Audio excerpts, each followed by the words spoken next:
All right. Morning. There was that thing earlier this week, at least I believe it was this week, where some numpty made an attempt on Trump's life at the hotel dinner thingy. And it kind of got me thinking about the notion of a quote from one of Isaac Asimov's Foundation books. Something to the effect that violence is the last resort of the incompetent. And I think there's a lot of truth to that. It tends to be, I tend to think anyways, that the types of people who resort to violence or who break the rules in general are those who either lack the self-control or the innovative skill to find an alternative to violence, right? And there's also kind of a catch-22 there where the types of people who are too stupid to come up with an alternative to violence or breaking the rules are quite often too incompetent to actually get away with it. Like they're too stupid to do it well, I guess. And that's kind of reassuring in my mind. Anyways, moving on. If anyone knows what this name is, Desmond Doelwit, I think it's from a Beatrix Potter book. I don't know exactly where, but I like the sound of it. Sounds like a alliterative name. So I guess maybe that's why I like the sound of it too. But if you know what it is, put it in the comments or something. Maybe I'll read those. I don't often. Again, to whom it may concern, I don't really read the comments. It's not that you're not, I suppose, maybe nice people. Just, perception is reaction in a lot of ways. So, all right. We have a video by Brett Cooper about Russell Brand, who's apparently seen the optically advantageous nature of becoming a Christian, possibly, maybe, might be genuine, don't want to throw shade, but he does feel like he's gotten into it at a very convenient time. So I guess maybe we'll throw a little bit of shade. So, Russell Brand stepped with a 16-year-old. 100% legal, but entirely creepy. / possibly immoral. That's a whole, I don't know, it just feels like the whole notion is it's best, perhaps especially, to treat, like, I'm not making a value judgment here, but people under a certain age are basically a different form of life to some extent. On some level, there's the whole thing that they might not be able to drive, they might not be able to start a court case if they are in an abusive relationship. It's just best left until they're fully formed, at least especially if you are beyond that standard deviation. Beyond the pale, I don't know. Anyways, let's watch this. In Europe and in the United Kingdom, where I'm from, the age of consent is 16, and I did sleep with a 16. Man bun, kill him. Sorry, not really. Year old. When I was 30, but when I was 30, I was a very different person. So I'm sure that you guys saw that clip last week from Megyn Kelly's podcast. Technically, again, it could be true. Still a little bit weird, but Asked her interview with Russell Brand after essentially every. Again, like, I guess this is maybe I'd made a video on this, but I think I deleted it because it's a whole creepy topic. But the notion would be that if you're looking at a person from across a crowded room, right? If you're looking at a woman, there's no distinction in that scenario between female adult versus biologically mature female. Like someone who looks adult enough to have the biological markers versus someone who actually is an adult.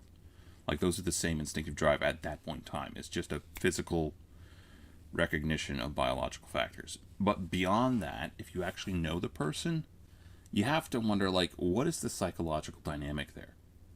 Because it feels like it cannot be that of like an equal and happy relationship. So it's got to be more like I don't want to put words in people's mouths, but it feels like it's more along the lines of virginity, corruption, of that mentorship student role, like a perversion of that, like where you're teaching them things, and like everything about that is just kind of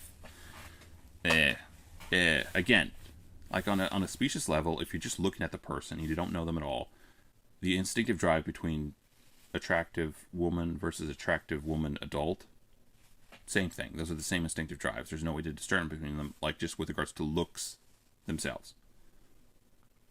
But if it becomes a thing where you know the person and there is a psychological dynamic there, and you, I guess you could pose a hypothetical.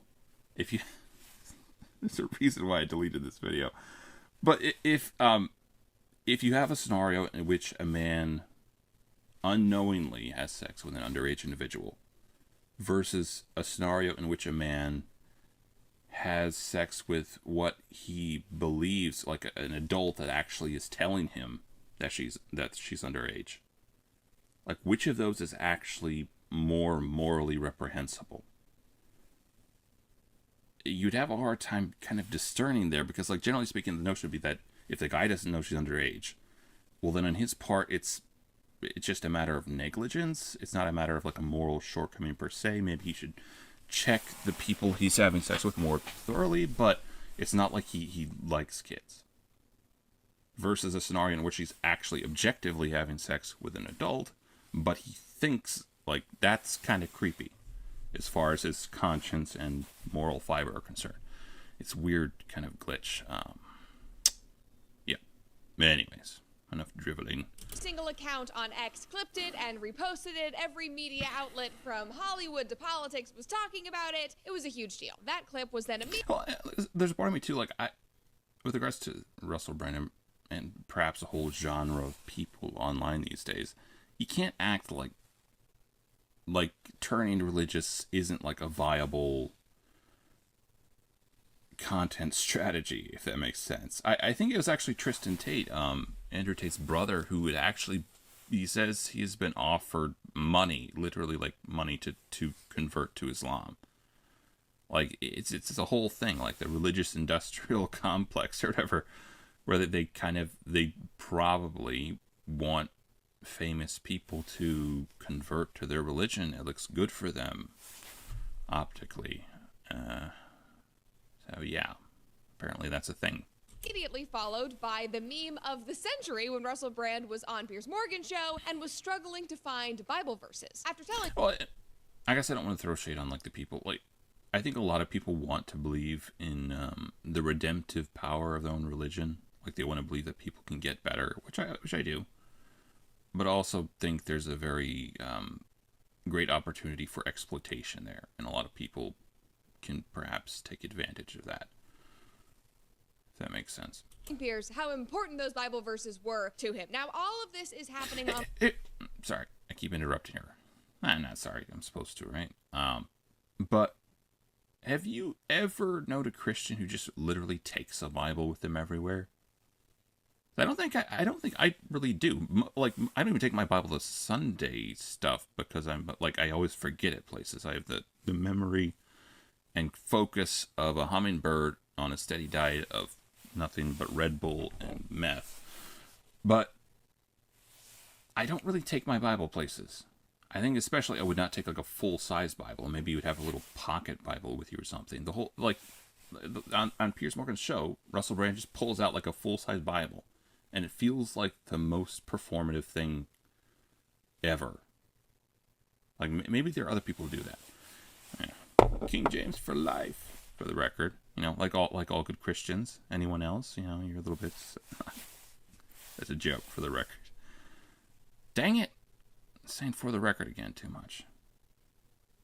I'm gonna watch that. All right. Line while Russell is out on a press tour promoting his new book about becoming a Christian, while simultaneously gearing up for trial where he is being charged with rape. Some people online see him as this redemptive inspiration. They see these accusations, Which all of a sudden the BBC is noticing after he worked there for years, just pointing that out. Against him as some sort of political shakedown, and others are calling him a grifter, saying that he is just using his faith, his Christianity, as a very convenient shield. Let's get into it. Now, before we do, I want to thank you guys so much for being here. It just feels like there's no end to the grace these types of people are willing to show perverts, if those perverts are, you know, on the right side of history. I don't know. The second it becomes like, yeah, it's a mug's game. I think that's the right phrase. A dog's world. Or shark's world. Thank you for liking and commenting and subscribing, all of the things. If you want to stay up to date on everything that we're doing on the channel, make sure to subscribe and, of course, ring that notification. Bakshish, Hawaji bakshish. That might be racially insensitive, but... Bell. All right. Now, yeah, I guess to be fair, I can't say I wouldn't want people to subscribe, but, yeah. Anyways, stupid. So, to refresh all of our memories. Sorry, just pointing out, what there is this someone's name? Like terrorist, obviously that's what, like, or is this a J? Terrorist. Memories, because to be fair, it's been 3 years since this took place. It's been 3 years since I talked about it on the old channel. Back in 2023, in September of 2023, the Times of London published an expose on Russell Brand where 4 women came forward accusing him of rape, sexual assault, and mental and physical abuse. Again, it just feels like they have this stuff loaded and in the chamber, and they're just waiting for the right moment to do this, which feels like the most, like, I'm not saying it's worse than the crime itself, but it's kind of right up there. If your whole mentality is that when something really terrible has happened, what can I get out of this, and when can I use it against this person? It's just like, dude. Like, why? Why did you wait?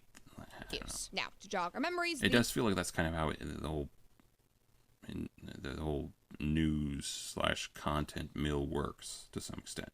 These were the accusations that were released at that time. One woman alleged that Brand raped her against a wall in his Los Angeles home. She was treated at a rape crisis center on the same day, according to medical records. Text messages show that in the hours after leaving his house, she told Brand that she had been scared by him and felt taken advantage of, adding, "When a girl says no, it means no." Brand replied, saying that he was very sorry. A second woman, and this is what he was talking about in his interview with Megyn Kelly, alleges that Brand assaulted her when he was 31, and she was 16 and still in school. She said he referred to her as the child during an emotionally abusive and controlling relationship that lasted for about... See, somehow I would have gotten the idea that she was actually like 14 or something. So somehow I think I thought that the age of consent in England at that time would have actually been 14, but no, maybe it was 16. 3 months. And that Brand once forced his penis down her throat, making her choke. She says she tried to push him off and said that she had to punch him in the stomach to make him stop. A third woman claims that he sexually assaulted her while she worked with him in Los Angeles and that he threatened to take legal action if she told anybody else about her allegation. A fourth described being sexually assaulted by Brand and him being physically and emotionally abusive towards her. Like, guys, I don't even know what's happening. It feels like on this show, it is just a daily occurrence. So we are having to just hear about this foul, sexual, deviant behavior. So I'm sorry for that. I was not built for this. Anyway, after that article came out in 2023, this was Russell's response. And understandably, due to the political climate and what he was talking about on his show, he pointed to cancel culture and media hit pieces. Yeah. Take a listen. These allegations pertain to the time when I was working in the mainstream, when I was in the newspapers all the time, when I was in the movies, and as I've written about extensively in my books, I was very, very... His hand language is kind of weird. Promiscuous. Now, during that time of promiscuity, the relationships I had were absolutely always consensual. I was always transparent about that then, almost too transparent. And I'm being transparent about it now as well. And to see that transparency metastasized into something criminal that I like the word metastasize, but I still don't know to what extent I'm buying this. absolutely deny makes me question, is there another agenda at play? Particularly when we've seen Makes my question, is there another agenda at play? in coordinated media attacks before, like with Joe Rogan when he dared to take a medicine that the mainstream media didn't. Yes, those two are exactly the same thing. You have a guy who takes a medicine versus a guy who's being accused of, effectively pedophilia or some crap like that. Not pedophilia technically, again. Technically legal, completely creepy, but technically legal. He's being accused of rape. Pretty much. Approve of, and we saw a spate of headlines from media outlets across the world using the same I believe that boys and girls is called webbing. language. I'm aware that you guys have been saying in the comments for a while, watch out Russell, they're coming for you, you're getting too close to the truth, Russell Brand did not kill himself. I know that a year ago there was a spate of articles, Russell Brand's a conspiracy theorist, Russell Brand's right wing. I'm aware of news media making phone calls, sending letters to people I know for ages and ages. It's been clear to me, or in theory, what he says could be entirely correct, it still doesn't mean that he's not. I think she says that at the end of this. Like, it still doesn't mean that this isn't true. I'm not sure if it's Brett. I think it was Brett that was saying this. At least it feels to me like there's a serious and concerted agenda to control these kind of spaces and these kind of voices. Now, an important thing to note about this story, which I did talk about in 2023, is that the majority of Russell's accusers admitted that they chose to speak up years later, like 20 years later in 2023, because he was gaining popularity as a political conspiracy theorist. Because he had this new career, he was no longer in comedy and the movies, he was in political conspiracy theorist media. And like I said, at the time when I did my first initial episode on this, like, the entire thing, because of that, just felt fishy. And I was not the only one who thought this, because these accusers only spoke up after they were approached by journalists who were seeking a story. And it was all coordinated with a documentary that was prepped and ready for release around the same time as that article came out. Now, at the time, the world was very obviously split on the issue of Russell Brand, but people, especially on the right, were willing to stand behind him, especially if they believed this to be a political shakedown, and regardless of whether they actually believed him or not. And, you know, we'll still see what the courts find out, I suppose. But, yeah, I don't think the accusations can be discounted out of hand. They were disgusted with how YouTube immediately kicked him off, immediately demonetized him, and that the UK Parliament literally got involved when it was just accusations. It had not even been investigated by the police yet, and yet the UK Parliament... And that's something to be said, too. Like, the notion of an online lynching before a court case has ever been held is...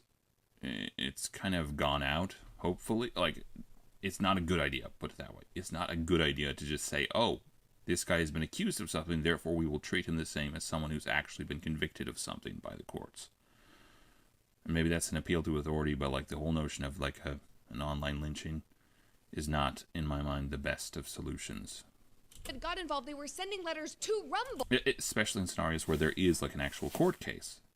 Like, I can imagine a scenario in which if I thought a guy couldn't be caught, and there was no other way to do it, and that this had to be information that was going to get out there to be a part, at the very least, of a larger pattern, if he's accused again, I would kind of maybe want to, regardless of what the court cases do, regardless of what it would mean with regards to slander or something like that, like, let the cards fall as they may, I gotta tell my story. I could imagine that. But it feels like in this case there is being legal action taken. So, like, leave it to the courts. Let them get all the information under one roof and, you know, evaluate it as best they can. Saying you need to take him off your platform. Again, it smelled fishy. It just smelled like coordination, and I said that at the time. Like, I will be the first to say that I think Russell Brand is a weird dude. He has a very openly torrid past, but I do believe that he has since tried to redeem himself, turn his life around, and he has done a lot of good in the political landscape and helping people wake up to what is actually going on. A lot of good in the political landscape. Yeah, a lot of good in the political landscape. That's kind of the operative phrase here, I guess. I think that's why a lot of people kind of maybe are unwilling to divorce themselves from him. I don't know. On in the world. Now, all of that being said, even though I do feel that way, it does not mean that these accusations necessarily are false, because even though they were not brought up for more than... Go, Brad. You got this, girl. In 20 years, even though they were only really brought to light after journalists approached them, the BBC, where Russell Brand was working at the time that these alleged incidents took place, has now admitted years later that they did receive complaints during his time working there, and they chose to ignore them. If you know anything about the BBC, I'm pretty sure they had issues with pedophiles. Like, literally, it's almost formulaic at this point that they had, like, a lot of issues. Formulaic, stereotypical, textbook. Cliche, that's the word. It's cliche at this point that they had a lot of weird people doing weird crap.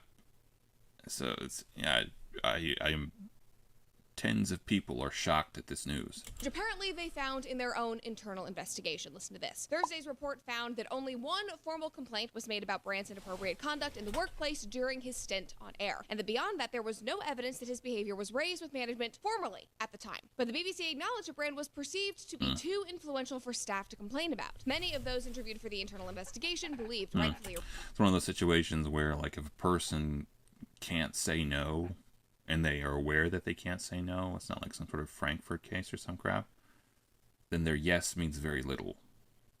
So it's yeah. Yeah, but I don't know. Wrongly, the Russell Brand would always get his way, and therefore they stayed silent, the report said. They also believe that he had the support of the BBC station management. After this 2023 article came out, all these accusations, then the local police, after that, then they launched their own investigations. And then after 18 months of a formal investigation into him by the police, he was charged last April 2025 with 3 counts of rape, 3 counts of sexual assault, and 1 count of indecent assault. And he is scheduled to stand trial this year in October. Jumping forward to where we are right now, why he is going viral today, some will say very conveniently, he is coming out with a new book, How to Become a Christian in 7 Days, which, by the way, is the first book coming out of Tucker Carlson's new publishing imprint, his new publishing house for politically incorrect voices. It is the first book coming out of that, and so Russell is on a press tour. And some people are not so thrilled about this book. Like this person said, in summary, How to Become a Christian, and then they added a new subtitle, Before Your Criminal Trial. Again, yeah. We'll say the timing is suspect. Anyway, moving on from that, but this is why he has been doing interviews with people like Megyn Kelly and Tucker himself and Piers Morgan. And the Piers Morgan interview, objectively, is the most viral because of how absurd it truly was. Like, comedy-wise, this might just be both men at their best, and they were not trying in the slightest. Now, speaking of being at your best, have you considered Grand Canyon University? Now, some say that higher education is outdated or irrelevant. Well, not... Never went to college. I think I'd taken a few college-level courses, but no, never went to college. Not when it is purpose-driven education like at Grand Canyon University. Chemistry. Man, there was like a thermodynamics equation that was the most annoying thing to try and memorize ever. Because GCU does not settle for math in general hurts my brain, for what it's worth. the status quo. They shatter it with academically rigorous, industry-driven programs built to move at the speed of relevance with practical skills, career readiness, and opportunities for every Speed of relevance makes no sense, just saying. student, which is just so crazy. Imagine that in 2026 with some. His vibrant campus was ranked in the top 20 best college campuses in the country by niche.com for 2026, recognized for excellence in both And they're ethnically diverse. academics and campus life. They are grounded in Christian truth, and GCU works to empower the next generation to lead with integrity, to serve with All right, I purpose, just feel like there is a suspicious amount of ethnic diversity here. and help transform their To be fair, like it might depend where they're based. communities and build a future that truly matters. This is so in take action and Utah? find your No, purpose I guess today not. at GCU. It's private, it's Christian, At least everyone would probably be tan. it's affordable, it's non-profit. Do you have life insurance? Because if to learn more. Now, speaking of investing in your future or your child's future, do you What's the hook here? take action and find your purpose today at GCU? It's private, it's Christian, it's affordable, it's non-profit. Right. Visit gcu.edu to learn more. Now, speaking of investing in your future or your child's future, do you have life insurance? Because if not, you need to check that medical exam. You just answer a few simple health questions. Ethos connects you with a network of trusted carriers to ensure that you with life insurance through ethos.com/Brett. Application times may vary, There you rates go. may vary. That is ethos.com/Brett. All right, now jumping back in, we have to talk about the Piers Morgan interview. I want to show you these clips, and then we will talk about the internet's reaction and how I feel today about Russell Brand. But first of all, you have to see Russell stop Piers and ask to pray over him before the interview. Performative be it like. Again, I don't want to knock someone who feels like they're being sincere, but it does feel like this is all kind of a little bit pretentious. Even starts. Just watch. Let's come to this. Save your best lines. Look, I know we're both English, but do you mind if I pray Sure. before? Sure. Oh, God, help us have a... My fears are that I'll be somehow a disappointment to Piers, or that this will become not in your spirit. Let us be in your spirit, Lord.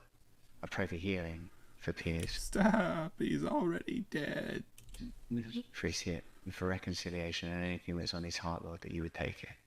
For the authenticity, Lord, which I think might be funded in the most dubious way if we was I don't even have any words. Like, there has got to be Caramba. I'm sorry. Like, maybe it's completely sincere, just weird as I'll get out also. some kind of psychological strategy here. But, Cringe, as the children would say. I mean, you're barely seconds in to this media appearance, and Russell is already, like, intentionally calling up Pierce. God, please heal Pierce. Pierce is like, I might cut that part out. I want to try saying that at some point in a better way than I did, more organized. what the fuck? Like, what? Wait, what are we doing here? His eyes are not. She dropped the F-bomb. One of the reasons I actually like I think I maybe watch more female characters is because they actually don't, most of the time, they don't actually cuss as much as the guys, I think, in general. I'd have to look that up sometime. I feel like there would be some sort of statistics on that. that most times women would probably cuss less than men. Not even close. He's just trying to take it all in. Russell keeps praying. Then he talks about the entire Pierce operation, which he believes is like dubiously funded. Pierce again is like, what the heck are you even talking about? Like, he's intentionally calling out What a delightful individual. Pierce, getting under his skin. Like, if you wanted a sympathetic interview with Pierce Morgan, some kind of softball interview as you were gearing up for a rape trial, a passive-aggressive prayer asking for healing for the other guy is not the way to go. Just saying. Anyway, all that being said, Make him believe me because I'm absolutely right about everything. you just have to know that Pierce's rage... Sorry, that's not the right accent for that. Here's a question. Do English people, can they all kind of, to some extent, mimic each other's accents a little bit? Because I feel like they're all kind of packed in there. So you wonder if they would be more capable of that than maybe Americans would. Like, like geographically, all of those accents are kind of stuck in the same area. So they probably would have maybe grown up in tandem with one another. Just amped up tenfold after that. But I do have to say, I'm really grateful for it because it did give us one of the greatest meme templates, possibly, of our entire generation. Like, there is just so much that we can do with this here. But guys, you are He didn't have his eyes closed. Sacrilege. in luck because it did not stop there. Throughout the interview, after this prayer, Pierce kept... Sorry, not Russell Brand. Pierce Morgan. Yeah, see, look. Eyes closed, like a good Christian had oughta. Eyes open, like some jaded... devil-worshipping, Holocaust-denying... I'm sorry. This year. But guys, you are in luck because it did not stop there. Throughout the interview, after this prayer, Pierce kept pressing Russell as he does, and Russell just continued to get more and more agitated. And they were talking about everything from the trial, the accusations, faith, politics, all of the things. And the pièce de résistance was this moment when Pierce asked Russell about bringing his Bible into his court hearings for obviously a rape trial, and asked Yeah. him if there were any specific passages that he was reading in these moments. And again, this was generational meme fodder. Just Was watch. it clouds without water, having the form of godliness, but denying the power thereof? Can I go back? I think that was in reference to false prophets or some crap, but, you know. I guess he hasn't made any prophecies yet. To ask you a question about your Bible. Yes, if you want to. Thank you. Was that the one you took into court? You're the very one. Okay. What was your thinking of taking it into court? And what you were seeing, looking at some passages, what were the relevant passages for you? All right. Tell Thank you us. for asking me. Thank you. That didn't hurt, did it? A little bit. It was this from Isaiah. You're right. But For the record, dang it. To be fair, I feel like Isaiah is not. Maybe there are people who like it a lot. I just find most of the minor prophets. Well, technically, I don't think he's actually a minor prophet. I find him to kind of be a slog. But maybe I'll get over that as I get older or something. I feel like there might be different books that different people enjoy throughout the course of their life. But Isaiah is kind of a chore in my mind. it did say, be chill. Sometimes I lose it. Again, a lot of the minor prophets are kind of a chore. Chill, man. It's pretty.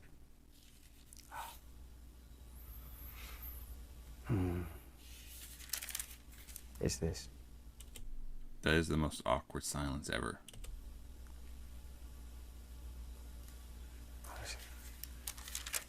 They don't like that, do they, in the old gallery? But remember, you just said it's a hired spot. This is from Isaiah.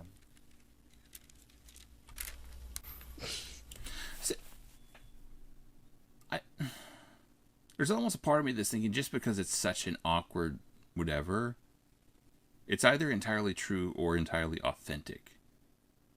Because there's a weird dynamic where you could look at it and say, like, a liar would probably have prepared something. But also maybe he's just literally that's, like, lackadaisical about his... I don't know. I wonder if he has Donald Trump as...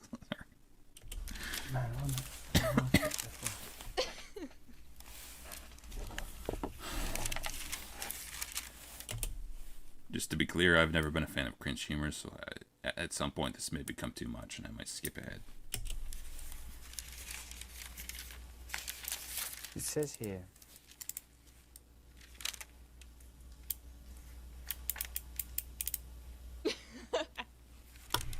Looks at camera. Nice. Theatrical. Very theatrical.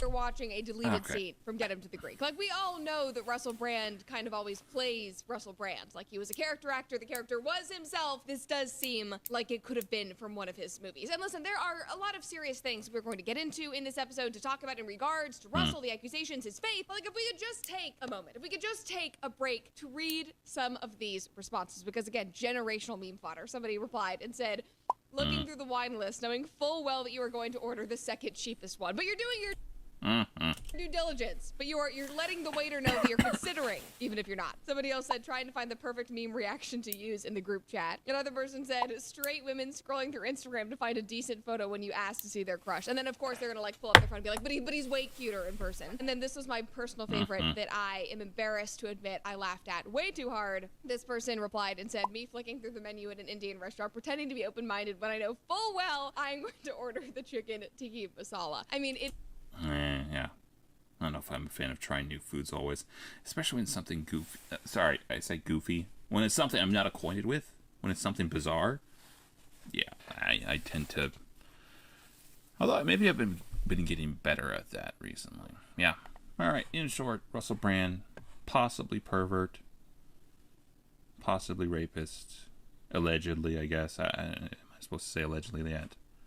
Yeah, you can go watch the rest of this if you want to. And definitely funny. Definitely funny appearance on Piers Morgan. Yeah, go watch the rest if you want to. Russell Brand slept with a 16-year-old by Brett Cooper. All right. Moving on. We have a video by Wendigoon. The Pope's corpse was put on trial by the Pope. The Cadaver Synod. I have to look up Synod. A council of Christian denomination usually... interesting. Usually to decide an issue of doctrine, administration, or application. Cool. Synodos. Assembly meeting. So it's not cool at all, actually. It just means assembly or meeting. Sounds cool. Alright, let's get into this. Think of the last time you introduced yourself to someone.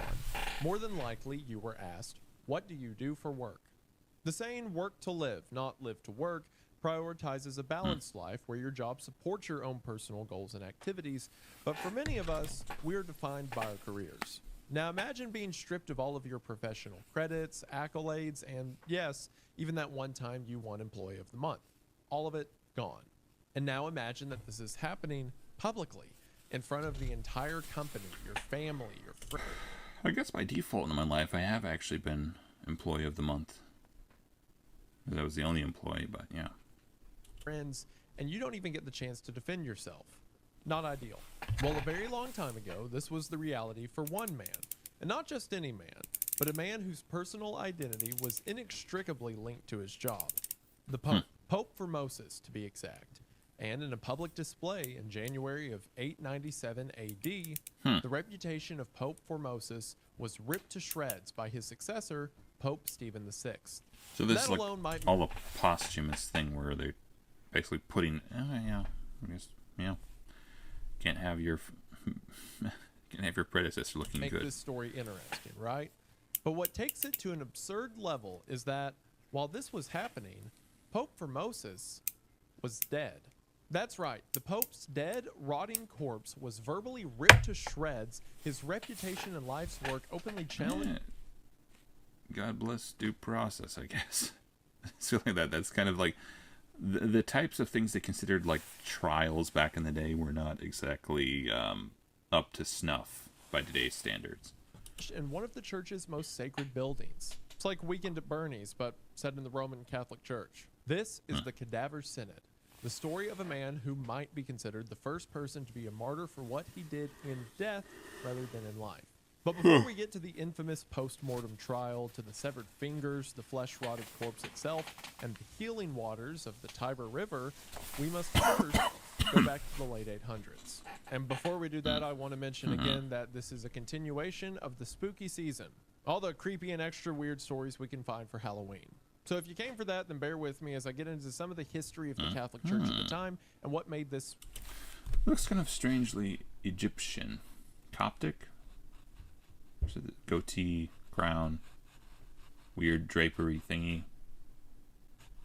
Except for the gloves, maybe that comes off as kind of ecclesiastical, trial take place in the first place. But before in I a get Christian sense, that is. into that, I would like to thank the sponsor that lets me talk about dead popes for a living. Haha, dead popes for a living. I didn't mean to do that. That was cute. As someone whose hair grows back faster than he You made it funny. can cut it, I can tell you that shaving is annoying. And most shaving companies don't make it any easier. Between overpriced multi-blade cartridges and razors that either cut you or don't cut at all, it makes a frustrating task even worse. But now, you can shave Don't really shave. Most of the time, I just use a clipper.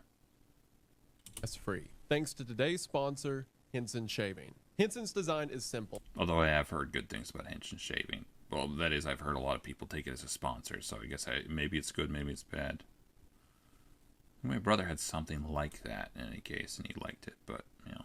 And it does that design the best. Instead of multiple razors or springs or some kind of wiggle mechanic that's more flashy than anything, and that, you'll end up throwing in a landfill one day, Henson's aluminum razors are made with aerospace levels of tolerance. And the design is simple, as you simply take a razor blade and place it between the two pieces of the head of the razor, and then you just screw that part onto the base. The razor's designed with such precision that I the get blade it. He's itself clean only sticks shaven in out this a few part. micrometers past the surface of the head, meaning you can use a Nice. direct action sharp razor that doesn't stick out far enough to cut your face, which leads to a cleaner cut and less irritation to Nice. your skin. I mean, Henson's backed with NIRS imaging to measure skin Unless, of course, the blade flexes, but I'm going to guess they probably use a type of alloy that wouldn't allow for that a lot. irritation. A test that's unheard of in shaving, but shows that Henson cuts hair the best while damaging your skin the least. Henson proves that a simple design done well tends to work the best. And it's what you get when you have Occam's razor, you would maybe say. I'm sorry. a razor designed by I guess that's maybe not the essence of Occam's razor. I think the notion of Occam's razor is to avoid simplicity in or to avoid complexity in problem solving, more or less, right? So the simplest solution is often the best. Which I don't know if I necessarily agree with that. That was like, it feels like the notion that simplicity has some sort of advantage is kind of weird, and that you could say that marriage is more complicated than single life, yet everyone seems to get married. But there is actually kind of like a variation on that, which maybe is what the original intention would be, that generally speaking, when you're trying to solve a thing, at least with regards to a car, you replace the cheapest thing first and work your way to the most expensive thing. So with regards to finding a solution to blank problem, assuming all else being equal, you have an array of solutions that are equally likely to be true. You would start with the simplest one because that will probably be the easiest to verify. And then you work your way to the more complex, more grandiose explanations, if that makes sense. penis, not marketers. So if you're looking I was being distracted to get by in stuff on this back amazing wall there. product, then now's the perfect time. That's because right now, if you head to the link in the description at hensonshaving.com/Wendigang, along with your Henson razor, What the whole... I should look up Wendigoon sometime, because I think that's like a fantastical creature, right? A cryptid? It's a cryptid. you will get 100 free blades. That is right, 100 free razor blades along with your purchase of a Henson razor. Again, that's head to hensonshaving.com/Wendigang to get in on this incredible offer today. Thank you all for watching the ad, and thank you to Henson for sponsoring the channel. Their link will be in the description. We are now back to the video. We are going to go ahead and get into it, but as always, thank you for watching. So, in the late 800s, the city of Rome was a shell of its former self. But towards the end of the 9th century, the church was starting to become valued as a secular political prize. Various parties fought over the role of the Pope, which was embodied in the seat of the Grand Pontiff to legitimize or delegitimize political houses and their feuds. This throne of Christendom and its accompanying political leverage passed from faction to faction with all of the predictability of a knife fight. Even the papacy itself had changed from a purely spiritual position that represented the unified body of Christendom into a deadly game of betrayal and ambition. Powerful How delightful. and families, such as the Dukes of Spoleto in our case, lobbied for influence with other rival houses in the city and across Europe. These influential parties' machinations had turned the Pope's seat into an extension of their aristocratic dominance. Even the election process became less about piety or holiness, as it had previously been, and became more about placing a lackey on the throne, which during this time was often bought. The idea was Yeah, like a puppet king. for this lackey to become useful in securing power, extracting loyalty, and What is this? There's a word for this type of mounting where it's literally just the skull, and I forgot what it was. It's kind of interesting. I kind of like this look though, rather than like a full head mount or just the like I think there's a thing where they actually cut off the nose part of this too. But in this case, I think they put the whole thing in a solution, just eats away all of the flesh and leaves the skull kind of pristine. It's pretty cool, pretty dope. and defending secular interest with the full weight of divine sanction. Maybe that's part of the reason why, eventually, the body of electors in charge of selecting the next pope would become more precisely defined, thus forming the College of Cardinals, to prevent the pope, a position of holiness, from becoming a political chess piece. However, at the point in time Interesting. we're talking about, before the college was formed, popes and bishops were chosen. Sorry, I'm going to read that one second here. It does feel like there's this weird dynamic when it comes to, like, the whole notion of creating centralized power. It's one of the prime arguments against it, actually, that the more you centralize power, the more it becomes an object of kind of desire for the worst sorts of people, the more it becomes a target for politically malevolent forces, I guess. And beyond that, there's the notion that even beyond that, just too much power is quite often not good for people. So, such is life, I guess. By the consensus of both the clergy, which is the church leadership, and the diocese, or in other words, the Diocese. baptized members of the church. The issue with the latter group is how easily they could be influenced by powerful families, including So it would have literally been a popular vote type thing? as mentioned earlier, the Dukes of Spoleto. The clergy had the divine authority to help make these elections, and the belief was that they were not corruptible like I don't like the phrase divine authority just in general, but I guess that's how they rolled back then. everyday church members. The divine sanction, which drove the papacy's power, was at the center of the maelstrom taking. And there's a point to be made in that regard too, that like back in the day, Paul, who at that point was a Johnny-come-lately, walked in and kind of gave Peter a dressing down because of what he was doing. It was wrong. It was a guy who had previously persecuted the church. So the notion of like divine authority, if anyone in the Bible had a right to claim divine authority, like this is Peter upon which upon this rock will I build my church and the gates of hell shall not prevail. Like if anyone had a right to be puffed up about his position with regards to Jesus or the divine or God, it was Peter. And he did. I don't think he took that tact. I think he accepted the dressing down he got from Paul and kind of changed the way he was thinking. So again, the notion of divine authority, no, just no. Place in the European peninsula at the time. Holy Roman emperors like Charlemagne, Otto the Great, and Lambert of Spoleto clung to imperial titles that offered little actual control over the Italian mainland. It was therefore extremely important to those vying for the throne that holy direction stabilize a church and its people, a people which had become fractured by overlapping claims to authority. Resulting from this ambiguity, a power vacuum was created in which I think there's a whole thing actually where you would have people who would deliver each other unto Satan, like different vying churches or whatever. They would just effectively shake the dust off their feet or whatever, like curse the other people somehow to I don't know, be sinners or something like that. It was a little bit weird. The whole holy wars in Europe in general were just all in all kind of unfortunate, regrettable perhaps. the Pope became both pawn and player. Ambitious candidates jockeying for the papacy realized they needed Jockeying. additional strength from secular leaders and thus aligned themselves with those they felt would give them the best shot. Or, the way companies work today with every politician ever. And this was the case for prospective emperors as well. They would manipulate popes in order to solidify political power and expand their dominion. It was during this political storm that Pope Formosus came into power. There's actually a really interesting thing in one of Isaac Asimov's books about this type of thing where early on in its history, the Foundation had created a religion involving science, where the people in the surrounding like planetary kingdoms had lost a lot of the technological advancements because they were at the periphery of the empire.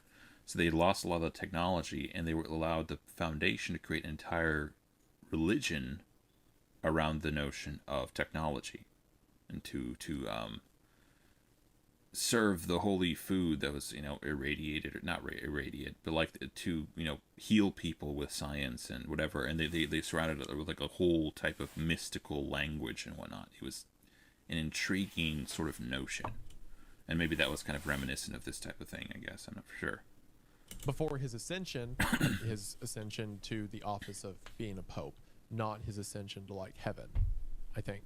Before his ascension, his predecessors had suffered relatively short terms and pretty gruesome deaths. Pope John VIII was assassinated in 808. Weirdly, woke, I think, would have originated with the term awoken. You've awoken to the injustice around you, which is I kind of view it a little bit as the same. Like when someone says, I have ascended, or they're trying to ascend, it's kind of creepy. When someone says, I've awoken, again, kind of the same vibes. Just pointing that out. By his own clerics after a decade-long papacy. His successor, Pope Marinus I, only served 2 years before his death. Marinus' successor, Pope Adrian III, served 1 year before dying under strange circumstances that led many to believe he was also assassinated. And the fates of subsequent popes around this time included Stephen VI, who was strangled, Leo V, allegedly strangled, John X, allegedly... It's not funny. I'm just remembering a scene from Blackadder where the Archbishop of Canterbury or something, they were going through those at an astonishing rate because Richard III was killing them, I believe. Yeah. Good times. Smothered with a pillow, John XII, allegedly murdered by the angry husband of the woman with whom he was in bed with. Really, it wouldn't be until the mid-11th century, under reforms started by Pope Leo IX and others, that the church would regain a measure of its moral and political authority. But between 872 and 965, a span of less... In my humble opinion, it's not generally a good idea for religious institutions, especially ones that have been around for thousands of years, to like jeopardize their legacy in order to just have a snatch at some political power. Political power is weird in that it's attractive because it's kind of direct authority over people, but in my mind it's not to be compared with like the type of soft power that like cultural influence or significance has. In political dynasties, like they almost never last really long. Like there's always upheaval in that sphere of things because everyone wants it. Again, it's one of those things where the more centralized power is, the worst sorts of people you'll start to get they see it as a target. It becomes a target. But as far as like cultural relevance or significance that religions or social movements have, without having that direct control, they're not to be compared with one another. They're just, I wouldn't say they're better or worse, they're just different sorts of power, I guess. If I had to say, I would probably lean more towards the cultural significance or influence that. Maybe that's my own. I don't know. In a century, over 20 popes would rise and fall, some with reigns lasting only days. Historians called this period Saeculum Obscurum, or the Dark Ages of the papacy. It was a time when Rome's spiritual head was often selected more by evocative even by force of arms rather than faithful adherence to the church's doctrine. The once structured system of leadership and authority in the Catholic Church was now a series of steps that often resulted in execution, exile, or political murder. Once the teacher of the nation, Rome had Okay, where are we going here? become a circus of horror and mockery. And while many succumbed to the pitfalls of the chaos, two men used it as a ladder to climb to power. And they are Pope Formosus and Stephen VI. So let's get some background on the people we're going to be talking about.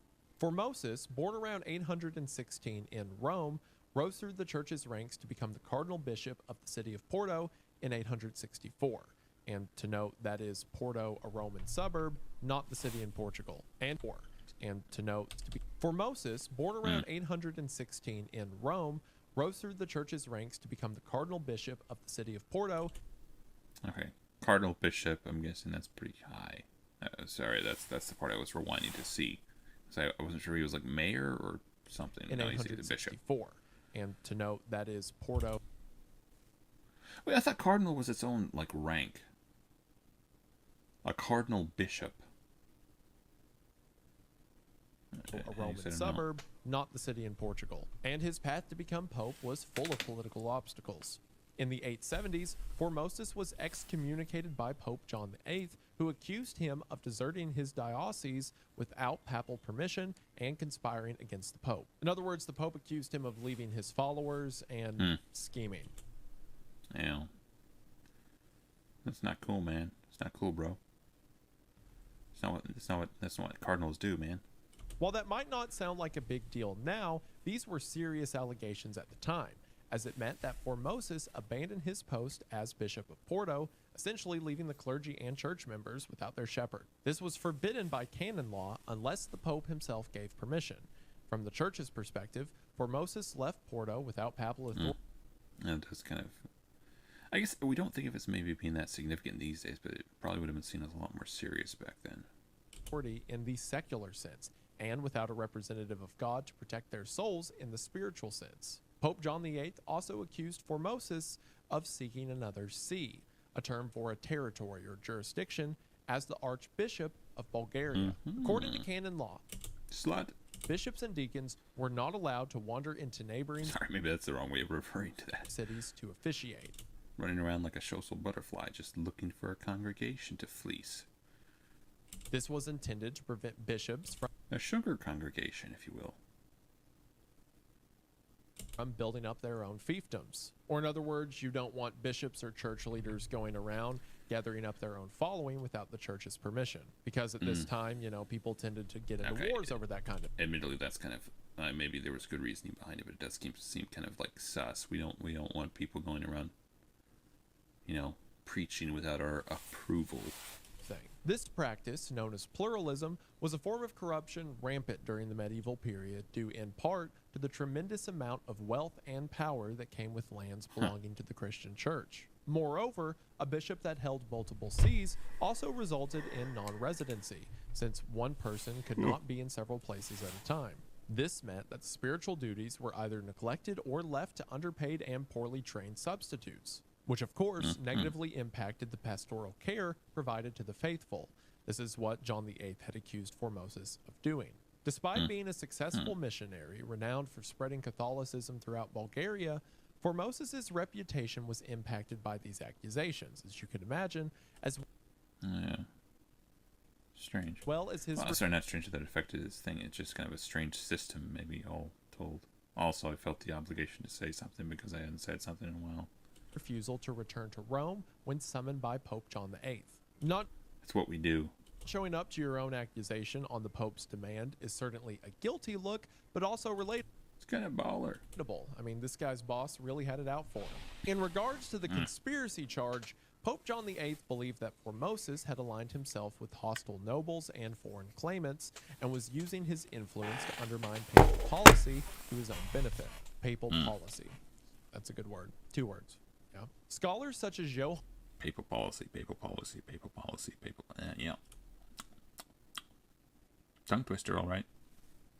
Now, I guess tongue twisters are supposed to be hard to pronounce. That one's just kind of annoying. I feel like you could say it. Maybe if you tried to say it really fast, you wouldn't be able to do it. But Peter Kirsch believed that Pope John VIII viewed Formosus as a potential rival, as Formosus was considered a strong candidate for the papacy as early as 872, the first year of Pope John VIII's tenure. So, he had Formosus excommunicated.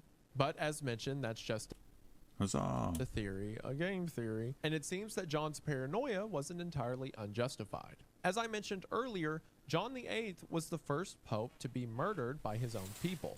One day, someone poisoned him. But since the poison was apparently taking too long to take effect, the culprit lost patience and bashed John VIII's head in with a hammer. Pope Now delightful. Marinus I succeeded John and reinstated Formosus as Bishop of Porto. Perhaps realizing what an opportunity this second chance was, Formosus served diligently for several years, after which he was elected Pope. This was a remarkable Nice. Cool. turnaround, from exile to the top of the church's pecking order. Maybe his reputation wasn't as Okay, there's no way this is like a natural balding pattern, right? There's just like a patch right on his forehead. Is it something they tried? Maybe it is. It just feels kind of oddly symmetrical or whatever. besmirched as people thought. Or perhaps this was a reflection of the changing political and religious dynamics in Rome and across the Christian world. When Formosus took the papacy in October of 891, he was faced with a dilemma. He was extremely distrustful of the current reigning emperor, Guy III of Spoleto, and his aggressive expansion policies. Formosus was worried about the fate of Rome, and to make matters worse, Formosus was forced to crown Guy's own son, Lambert, as co-emperor in April of 892. Formosus understood that if he allowed Guy and Lambert of Spoleto to reign, they would exert their Again, it's just like all of this is just kind of very out of place. It feels like it's just a case of the religion kind of overstepping what they should be doing as a religious order, in my humble estimation. strength onto the papal states and on Formosus himself. To counter this, Formosus immediately began looking for support against the family and turned his efforts towards Arnulf of Carinthia, who was at the time ruling over East Francia, also known as the Kingdom of Germany. Formosus sent East Francia. Oh, the Germans would like that. over an embassy requesting They're gonna beat the crap out of the French Arnulf to come and liberate a Italy, couple of times. promising that Arnulf would be crowned emperor in Rome. Might be surprising to learn, but not only were popes at this time blessing invasions, they were actively summoning them if they felt What? The Harry. their position in Rome was compromised. For example, in the mid-700s, Pope Stephen II I can imagine like crusades or something, but it looks like they were getting like way too involved in stuff. crossed the Alps and summoned Frankish military campaigns into Italy against the Lombards, an alliance that would give birth to the Papal States.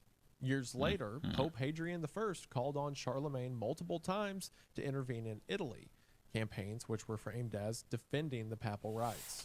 Even Formosus's predecessor, Pope John VIII, called on Charles the Bald to cross the Alps in 875 Charles the Bald. to claim the imperial crown against locals. Which, yes, a lot of important history talk and whatnot, but most importantly, Charles the Bald, funny name. It took Yeah. Arnulf a few gets it. invasions of Italy to assert his claim to the imperial title, which he finally did so in 896. Arnulf did not go personally in the first invasion, but he did send his sons Ventibold, accompanied by a Bavarian army. Their army defeated Guy, but left later that year. A second request from So who's sending this invasion here? Charles the Bald, funny name. It took Arnulf a few invasions of Italy to assert his claim to the imperial title, which he finally did so in 896. Arnulf did not go personally in the first invasion, but he did send his sons Ventibold, accompanied by a Bavarian So this is an invasion by Arnold the Bald. It's kind of sanctioned or requested by the papacy to overthrow the other dude who they don't like. army. Their army defeated Guy, but left later that year. A second request from Pope Formosus forced Arnulf to lead a campaign across the Alps in early 894. Having recently succeeded the German kingship, some scholars believe that Arnulf's consolidated power there gave him the confidence to seize the imperial title as well. Arnulf conquered the territory north of the Po River, forced the surrender of Milan, and drove Guy out of Pavia, a southwestern town in northern Italy. Arnulf halted his assault when a fever incapacitated his troops, then stopped for good after Guy III's sudden death later that autumn. Meanwhile, Lambert and his mother Agiltrude traveled to Rome What the Agiltrude? Goodness gracious, man.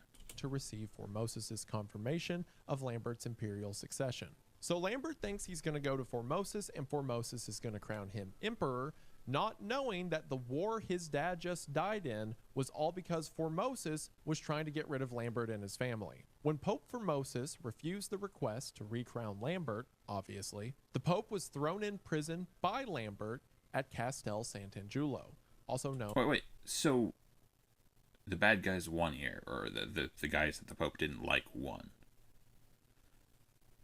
as the Mausoleum of Hadrian. Lambert of Spoleto was now in control of Rome, but his his rule would be short-lived. Keep in mind that Lambert was named co-emperor along with his father by a reluctant Formosus in 892. Arnulf, at the request to aid Formosus, quickly crossed the Alps a second So the other guy isn't dead yet. We're still in this, guys. time, again taking control of Pavia. As he gained momentum on the battlefield, his support grew along with it, gaining allies from the nobility of Tuscany, Milan, and Friuli. Although Arnulf found Rome politically locked against him and held by Agiltrude, on February 21st, 896, he took control of the city by force and freed Pope Formosus. Formosus led Arnulf into the Church of St. Peter and, true to his word, anointed and crowned him as emperor. 2 weeks later, Arnulf marched on Spoleto, where Agiltrude had fled to join her son, Lambert. But a sudden stroke left Arnulf paralyzed, forcing The plot him thickens. to call off the campaign and return to Bavaria. Rumor Okay. I feel like I want to skip ahead here.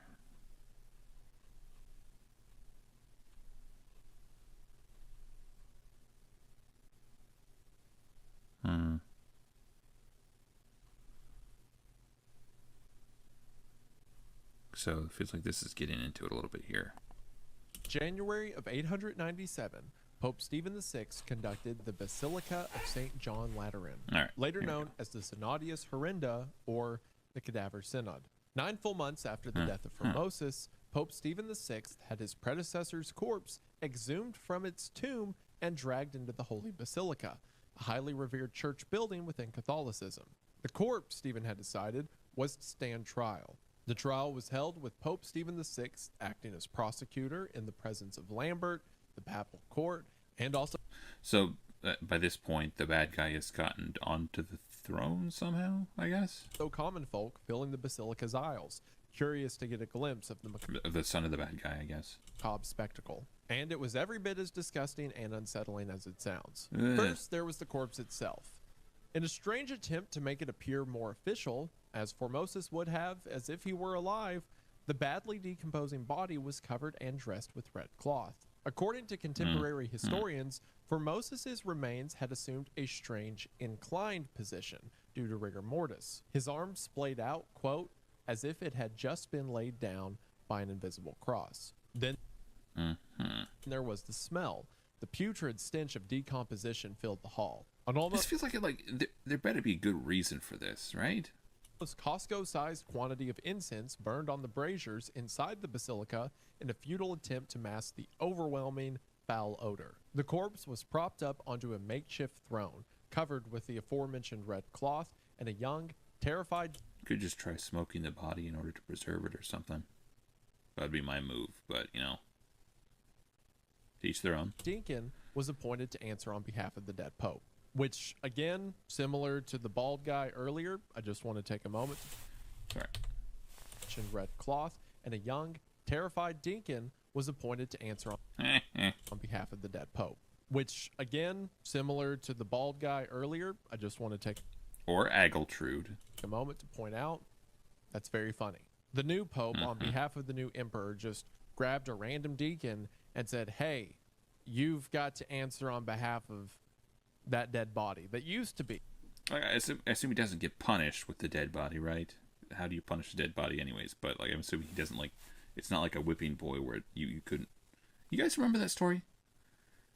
That was our like a favorite story growing up. Well, I say favorite. Actually, Wind in the Willows is probably my favorite. But there's a story about a whipping boy where they can't beat the prince, so they beat the whipping boy instead. You weren't allowed to lay hands on the prince. So I don't know if it's that sort of scenario or if he's just basically kind of proxy lawyer or something. The pope. I think we should do that at more funerals, to be honest. Just have a designated guy to answer really awkward questions on the dead That's actually an awesome idea. person's behalf. Predictably, the deacon didn't say much while Pope Stephen screamed at the corpse. As far as the accusations levied from the living pope to the dead pope, the most famous direct quote comes from one attendee, Liutprand of Cremona, who noted that Oh, so no, this is a deacon. I thought he was saying Dinkin or something. That was the guy's name. This is a deacon, and it's funny that he had to answer for. Okay, gotcha. Stephen asked, quote, when you were Bishop of Porto, why did you usurp the universal apostolate of the Roman See in such a spirit of ambition? Something Because it made me feel good. that, as mentioned earlier, Pope John had just accused Formosus of doing. We don't actually know that he did it. So the new pope's basically saying, explain why you're terrible and awful. To once Yeah. Comments? again, a dead body. The dead pope was charged with serious canonical violations, including 1, conspiring against the Holy Roman Emperor while serving as the Bishop of Porto by attempting to overthrow Pope John VIII. 2, perjury, possibly stemming from an oath for... Oh, so, but the whole shtick was that the Pope was the one who was, giving his blessing to the Holy Roman Emperor, I thought. Or was the Holy Roman Emperor just the title of the elected emperor? Moses was rumored to have taken at a council held by Pope John VIII that was basically an effort to funnel more money into Rome's coffers. It was at this council where Formosus promised to remain a layman and never return to Rome for the rest of his life, which, he obviously broke by becoming Pope. And 3, because he swore an oath to remain a layman, him later serving as a reinstated bishop and subsequent pope was seen as a serious offense to ecclesiastical law and tradition, according to Stephen. Since, he not only I just feel like some of those, I don't know. Yeah. he lied to others, but broke an oath, which is a pretty serious thing in religious circles. The proceedings were a ghastly scene of dark Gothic comedy, and bishops looked on in horror, confusion, or complicit silence as Stephen shouted at Formosus. Remember that deacon who was appointed to speak for Formosus? Well, Remembering that there's a scene from Blackadder, the witch smeller pursuivant. This feels like kind of one of those types of trials. according to Leoprand, he was bent down on his hands and knees behind the throne, responding to Stephen as Formosus with predetermined admissions. What the heck? So it's like a ventriloquist act. What the... That's the stupidest thing I've ever When heard. Pope Stephen would point at the dead Pope's body and ask him questions, the deacon, crouched behind the dead Pope, would loudly say, "Because I was wicked." I'm not making that up either. That is a quote. That is one of the scripted lines the deacon was told to say beforehand. It's the new... Okay, go check out the rest of this if you want to. The Pope's corpse was put on trial by the Pope. That's something that they did. All right. History segment. The Knights Templar. Give me a second. I want to... Actually, because I have water here. Never mind. We're good.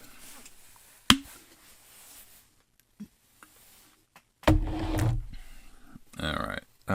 Poor fellow soldiers of Christ in the Temple of Solomon, mainly known as the Knights Templar, was a military order of the Catholic faith and one of the most important military orders in Western Christianity. They were founded in 1118 to defend pilgrims on their way to Jerusalem, with their headquarters located there on the Temple Mount, and existed for nearly 2 centuries during the Middle Ages, officially endorsed by the Catholic churches by such degrees as papal bull of Innocent II. The Templars became a favored charity throughout Christendom and grew rapidly. Wow, Christendom kind of rocks. And grew rapidly in membership and power. The Templar Knights, their distinctive white mantles and red crosses, were among the most skilled fighting units of the Crusades.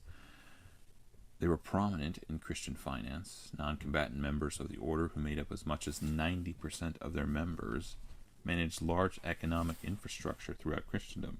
Okay. They developed innovative financial techniques that were an early form of banking, building networks of nearly 1,000 commanderies, was the smallest administrative division of the European landed properties of a military order. It was also the name of a house where knights of the commandery lived. The word also applied to the emoluments granted to a commander. I am not enlightened. I don't understand really what it is, but all right. Okay, I gotta figure this out. Building a network of nearly 1,000 commanderies. So it's the administrator of a landed property. I think that's what it means in this scenario. and fortifications across Europe and the Holy Land. The Templars were closely tied to the Crusades as they became unable to secure their holdings in the Holy Land. Support for the order faded. In 1307, King Philip IV of France, had many of the order's members in France arrested, tortured into giving false confessions, and then burned at the stake. Under pressure from Philip, Pope Clement V disbanded the order in 1312. In spite of the dissolution, however, between 1312 and 1319, a number of the Templar Knights, properties, and other assets were absorbed within the Portuguese Order of Christ and the Spanish Order of Montesa. The abrupt disappearance of its major medieval European institution in its original incarnation gave rise to the speculation and legends which have currently kept the Templar name alive in its self-styled orders and popular cultures. Alright, history. The rise. After the Franks, the First Crusade captured Jerusalem from the Fatimid Caliphate in 1099. Many Christians made the pilgrimage to various sacred sites in the Holy Land. Although the city of Jerusalem was relatively secure under Christian control, the rest of the Outremer was not. Crusader states. Interesting. Bandits and marauding highwaymen preyed upon Christian pilgrims who were routinely slaughtered, sometimes by the hundreds, as they attempted to make the journey from the coastline at Jaffa through the interior of the Holy Land. The French knight, Hugues de Payens, approached King Baldwin of Jerusalem and Warmond, Patriarch of Jerusalem, the Latin Patriarch of Jerusalem,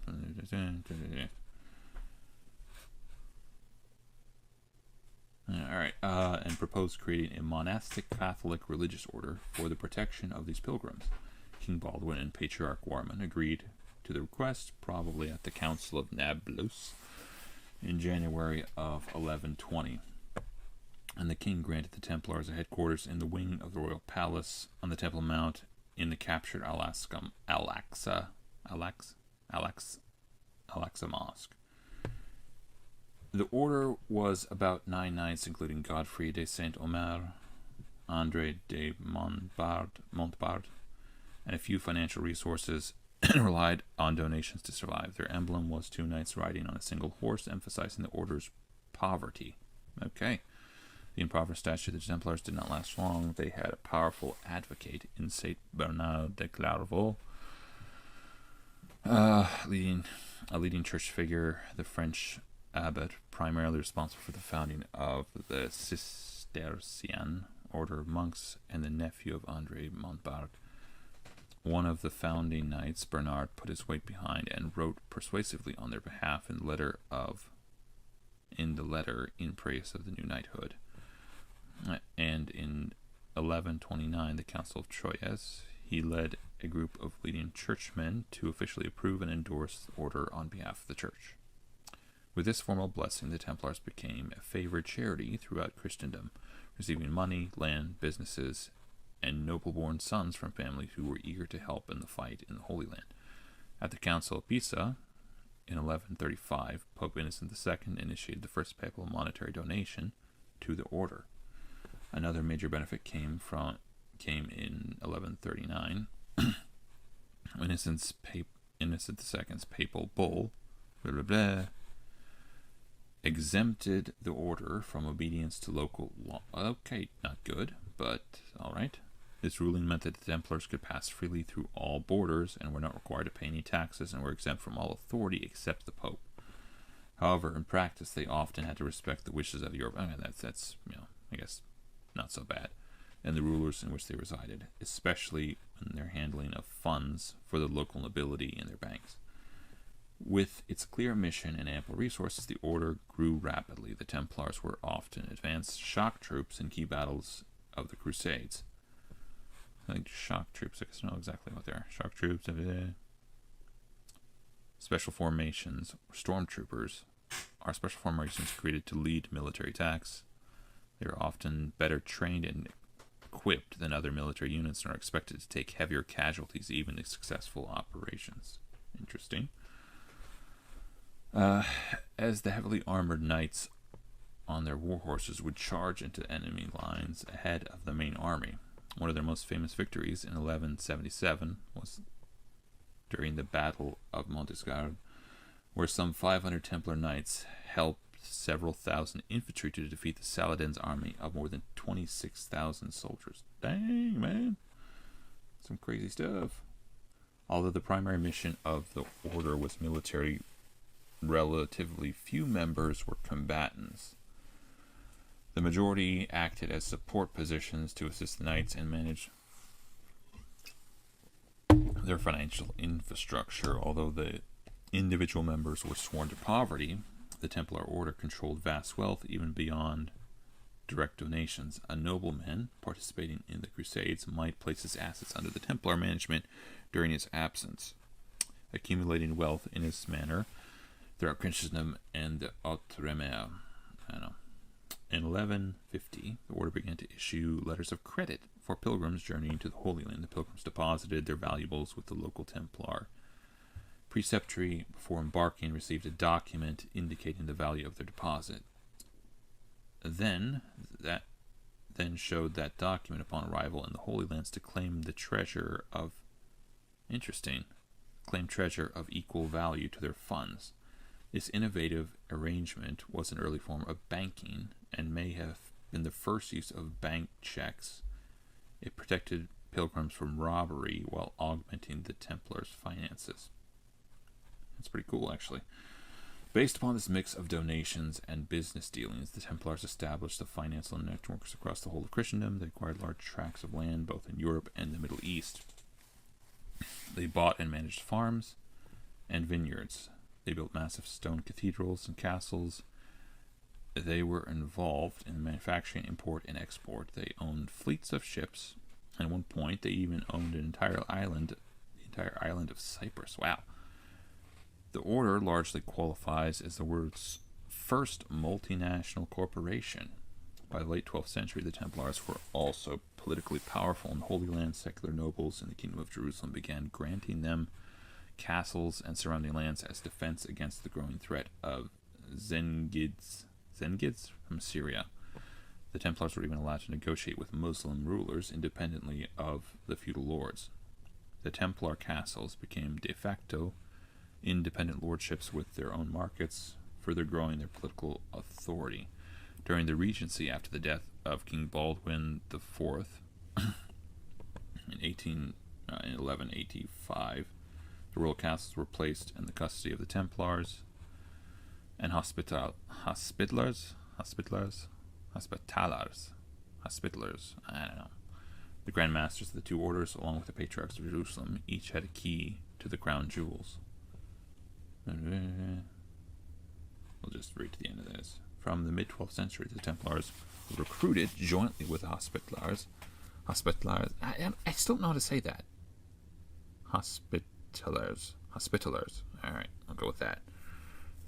To fight the Muslim kingdoms in the Iberian Peninsula, in addition to their campaigns in the Latin East.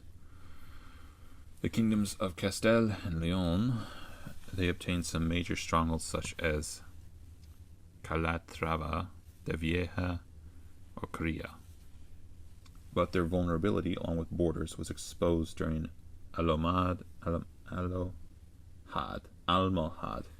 offensive in Aragon. The Templars subsumed the Order of Mountjoy in the late 12th century, becoming an important vanguard force on the border, while in Portugal they commanded some castles along the Tagus line. One of these was Tomar, which was unsuccessfully besieged by the Almohad Caliphate in 1190. Due to the expense of sending a third of their revenue to the east, Templars and Hospitaller activities in the Iberian Peninsula were at a disadvantage to the Hispanic military orders, which expended their resources in the region. Interesting. Accounts of their orders' early military activity in the Levant are vague.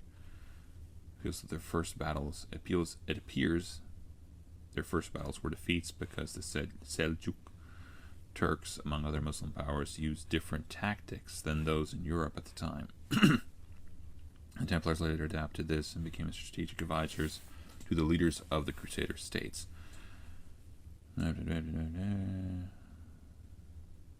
Decline. The Islamic world had become more united under its effective leaders such as Saladin and the reborn Sunni regime in Egypt. Yeah. Anyways, go check out the rest if you want. Alright, I'm going to take a break here and we're back. Alright, let's get into some Age of Empires here. Seems on point. With the whole Wendigoon thing anyways. Although this I don't know if it has anything to do with this. I think the first campaign in Age of Empires 2, at least that's what I'm starting on, is William Wallace. At least that's the one we're going to start with. That's the learning campaign. But this is a story playthrough. This is for the history. You can't spell history without his story. So it's also male-centric, phallocentric.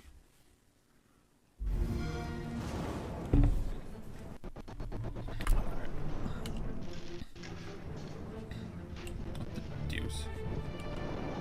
I'm goofing with the headphone thing. Alright. Let me just double check and make sure this is actually showing up.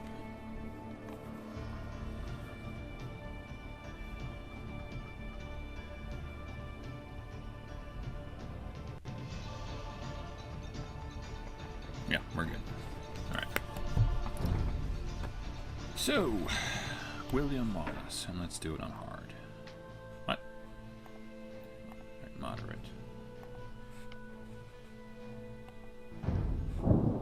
We are without a leader. Without a leader. The dead King of Scotland has no heir.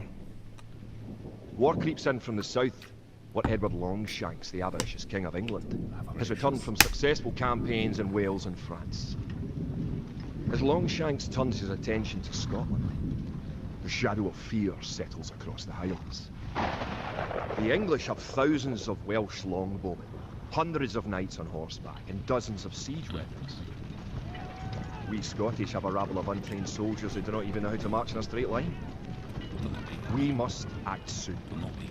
If we're to have any chance of resistance, we need to forge an army by any means necessary.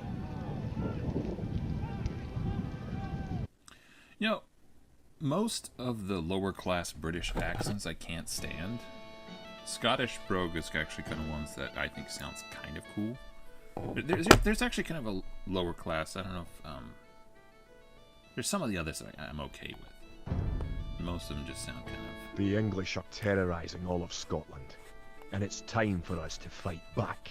But if we are to defeat them, every one of us will need to learn how to march and fight. Follow the path to the blue flag.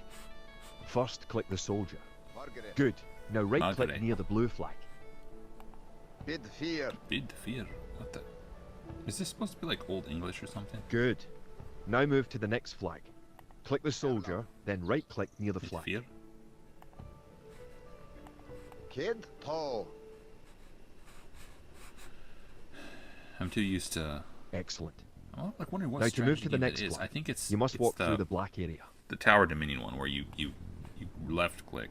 No, you right click and then you drag the map. This one you actually just push at the borders, but actually that would probably be faster in general. All right. It's not the same thing though. All right. Herlaf tall. Oh. Moving into the black area reveals more of the map. The black area represents unexplored territory. Mm-hmm. Bid fear.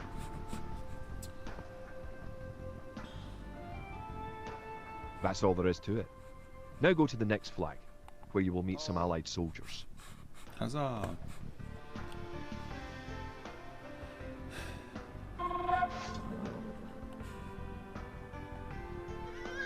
To move all your soldiers at once, click near the units and drag around them. then right-click to move them. Try moving your soldiers to the next flag. Tall. Did all your units make it to the flag? The road ahead is guarded by an English outpost. Scroll up to the outpost building by moving the mouse to the very top of the screen. Then click the red outpost. Tall.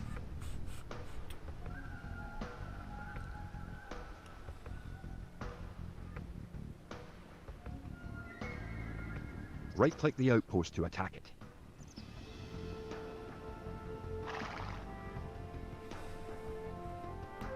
Togo. Togo. I still like wonder what language this is supposed to be. This is supposed to be like Old English or something? Old Scottish?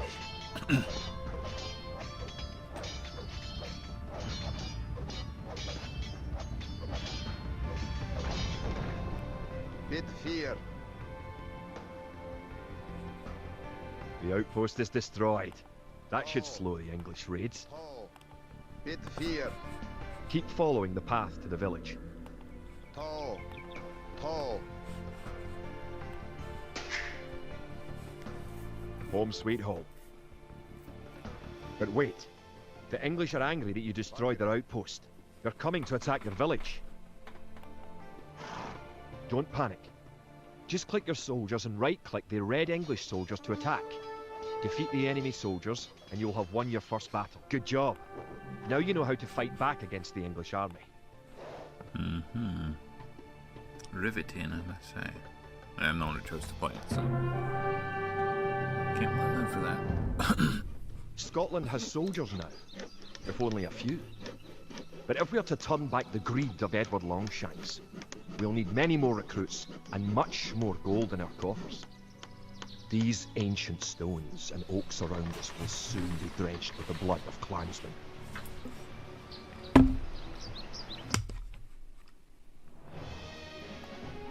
Maybe a couple more. An army marches on its stomach, or so the old saying goes. My clansmen have been farming and tending sheep for hundreds of years. But gathering enough food to feed an army is a different matter entirely. Without a strong economy, the meagre forces that we have cobbled together will collapse again.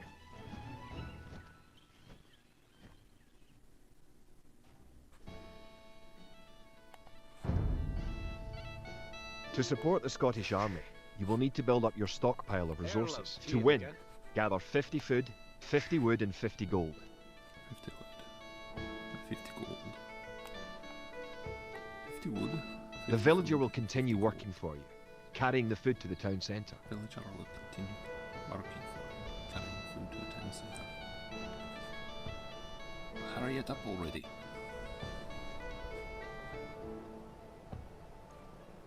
You have an army to build. The amount of food you have is shown in the upper left corner of the screen. Have to light In addition to your food stockpile, you can see your current wood, gold and stone stockpiles. The more villagers you have, the faster you can gather resources. Beautiful surprise. Assign your new villagers to gather food. Kia, Fiedige, Kid, Fiedige, Assign your villagers to gather food. That probably needs work. That probably needs work. At this point, no improvements for anything either. Forgere, To, Let's Oh. see what else we got? Kart, To, I think this is entirely an economic one anyway, so I don't know if there's a lot of... To, Kart, Technically you can build Oh. stuff, I think, as far as barracks. Oh, there we go. Gold. Good. You To, found some gold. Kart, Bid Fear,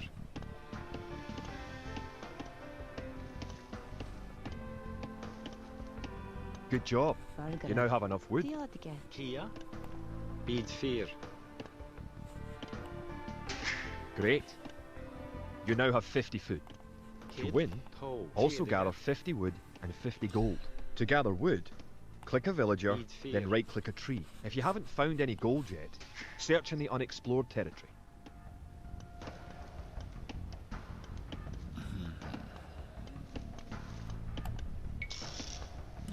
Deuce. Erlov, Build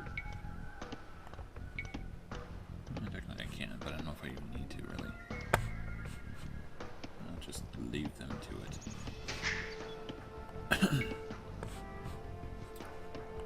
Arla, Nianaga.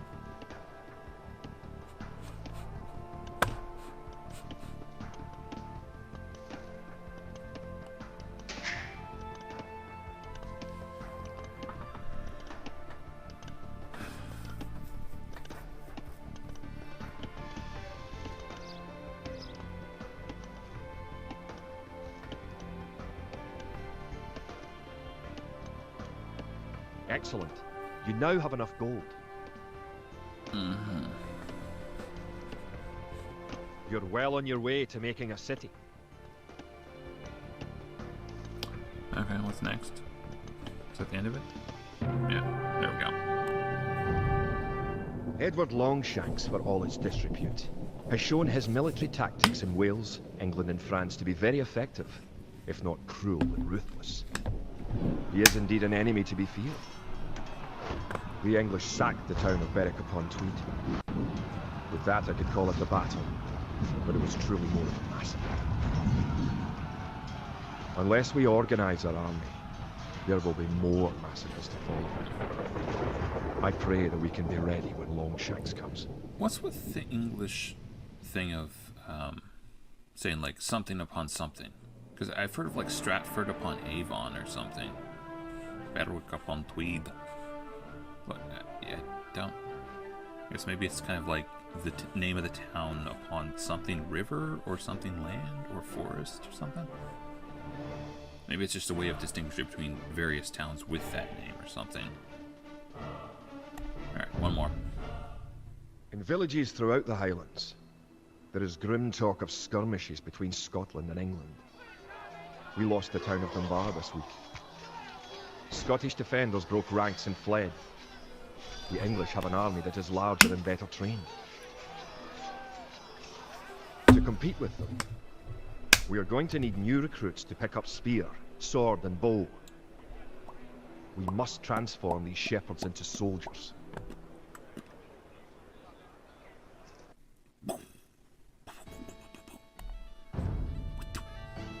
We will need many soldiers to defend our homeland.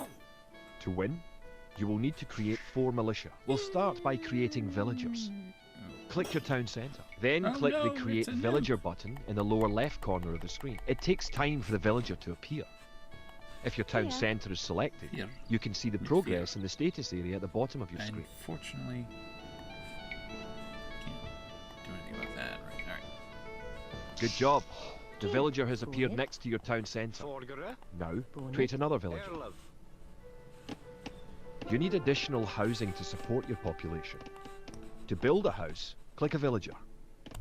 Tell me what to do. Click the Buildings button. Click the Build House button. Then click where you want to build the house.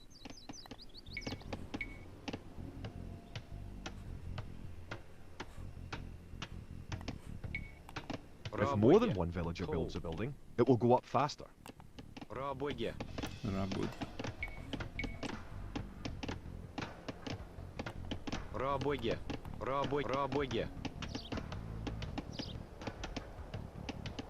Good job. Try building another house. Each house supports 5 units. The population indicator at the top of the screen shows your current and supportable population. Other buildings are made just like houses. Try building a barracks. The barracks is a military building.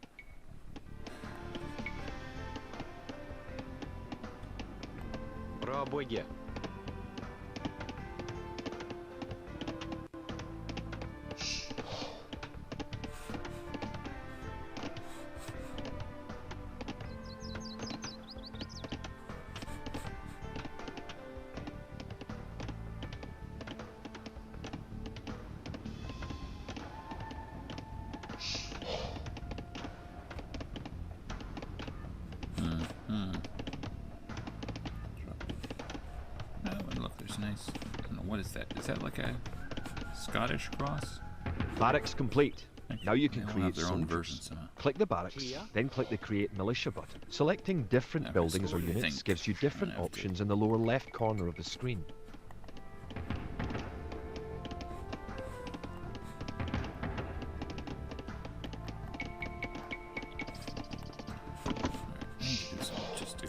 morning, Kid. literally. Toe. See if we can find some food sources here. Toe. Chart. Toe. Toe. That's one militia unit. Create 3 more and you will have enough soldiers to protect this area and win the scenario. Click the barracks and quickly click the create militia button 3 more times to make 3 soldiers in a row. Tell me what to do. Toe. That's rude. Chart. I should be saying that. Toe. Crude. Not just rude. Toe. Boonage. Kid. Interfere.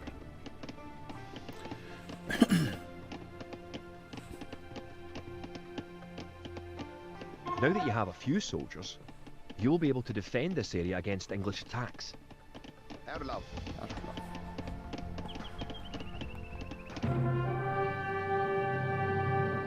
Okay, one more. Now that we have militias stationed across the border, the English have slowed their raids. But facing Longshank's army will be another matter. The wicked English king is yet to bring his famous longbows to bear. Our militias can only get us so far. We're going to need more advanced weapons. Alright, one more. Rumours creep in from the south of a giant who leads the forces of Scotland. His great sword driving through earth, man and horse alike. If this mythical knight Sounds can like stall quite the the English gentleman. advance, it will give us time to develop the arms we need. Indeed. Even now our smiths are forging swords and fletchers are crafting arrows and crossbow bolts. You can.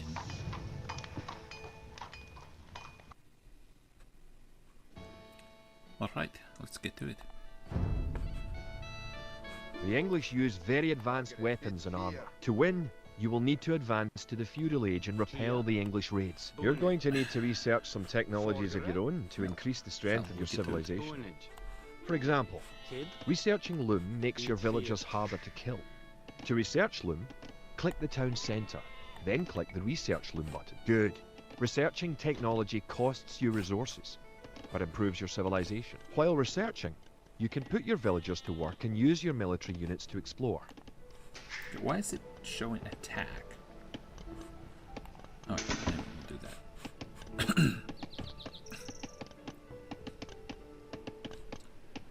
Alright.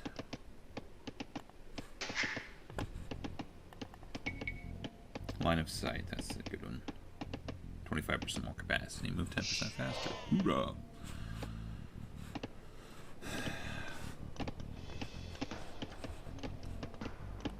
Erlov.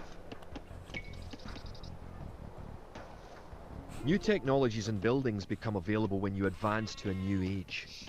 To advance from the Dark Age to the Feudal Age, you need 500 food. Forgere. Fiedige.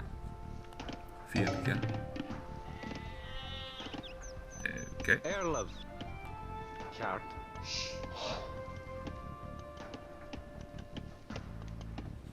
I assume they feed while they're there, right? So... Or is that all they're gonna get? You're only gonna get 100 from each. You might need some sort of actual, like, Kid. mill. To deposit food and research farming technologies, building a forage versus other sources of food in order to gather faster. Alright. So that's about In addition to gathering food at forage bushes, villagers can herd sheep or hunt deer for food.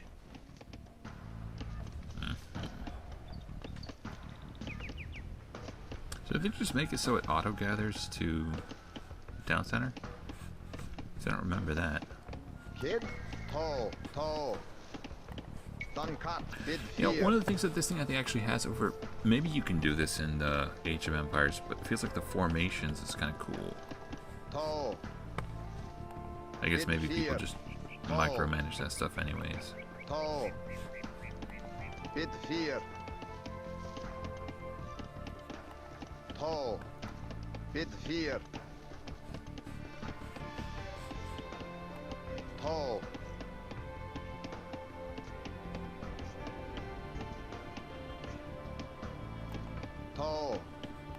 Bid 4. Tall. Tall. Bid 4. Tall. Tall. Tall. Bid 4.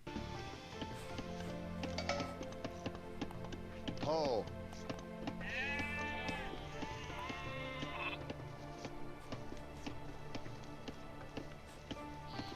Erlab. Bid 4.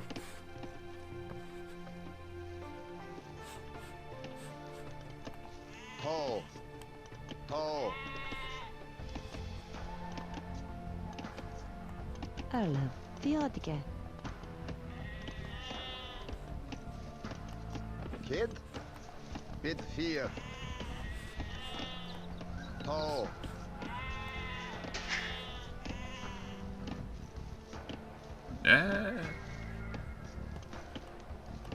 Tia. Raboye.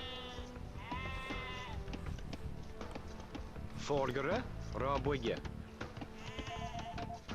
Okay. Now you have enough food to advance to the feudal age. Hello? However, you also need 2 buildings from your current age. Hello? You already have a barracks, so now have your Yeah, at villagers some build point. a mill. The mill is a drop-off point for food, so build it next to your food source. Now you can advance from the Dark Age to the Feudal Age. Click your town centre, then click the Advance Okay. to Feudal Age button.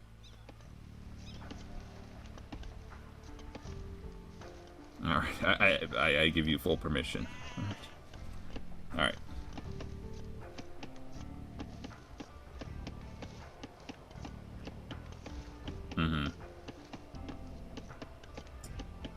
Alright, thank you. Bye.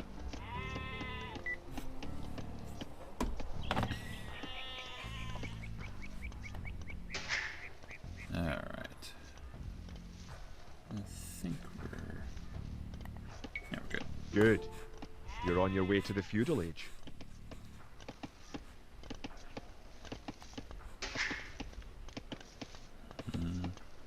Kid, How you gonna keep him down on the phone?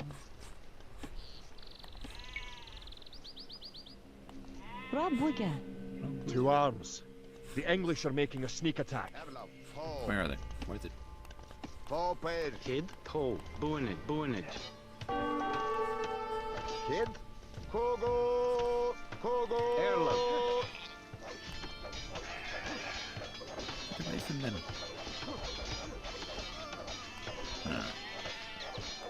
Tia. Raboye. Erlab. Now that the battle is over, create some extra militia units at the barracks to replenish your forces. Alright, I should probably build some more houses as well.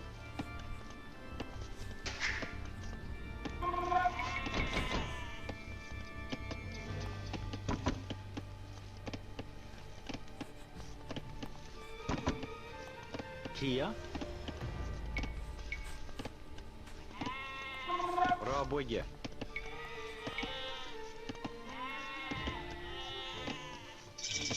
Raboye.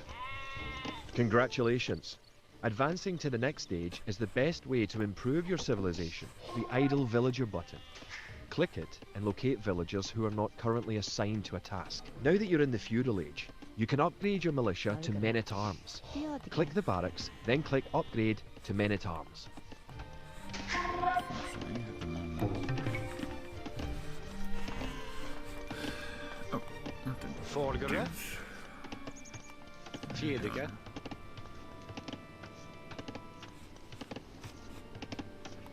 Bid 4.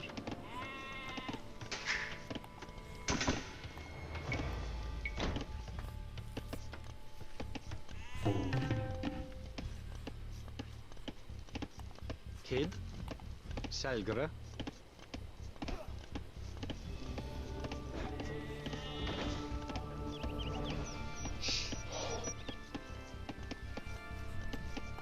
Food and deer carrying. 140. But not actually much more than the sheep themselves. Erlab. Bid 4.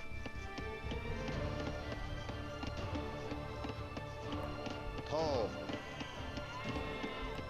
Forgere.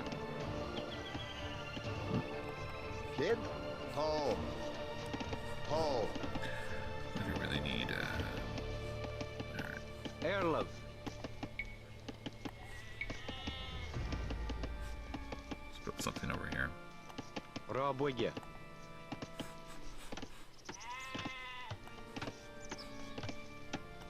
Kid. Iskere. Arlev. Eskere.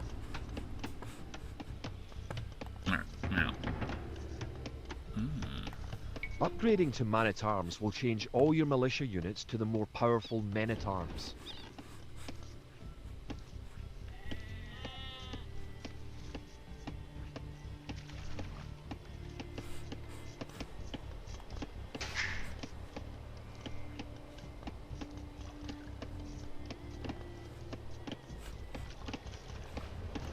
Kia.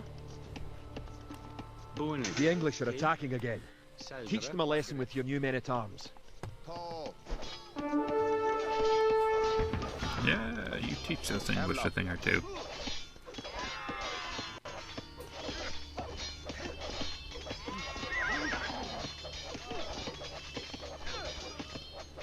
The English are no match for your warriors.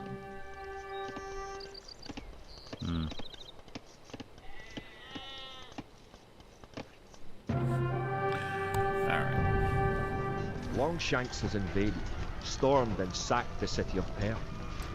Worse, he has captured the fabled Stone of Scone and declared himself King of Scotland.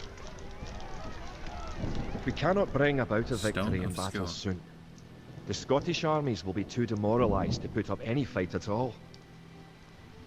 If this mythical Scottish giant does exist, I wish that he would bring his forces up to Stirling, where we shall next do battle. Alright. We're gonna have that be all for now. Thanks for watching, and have a nice weekend.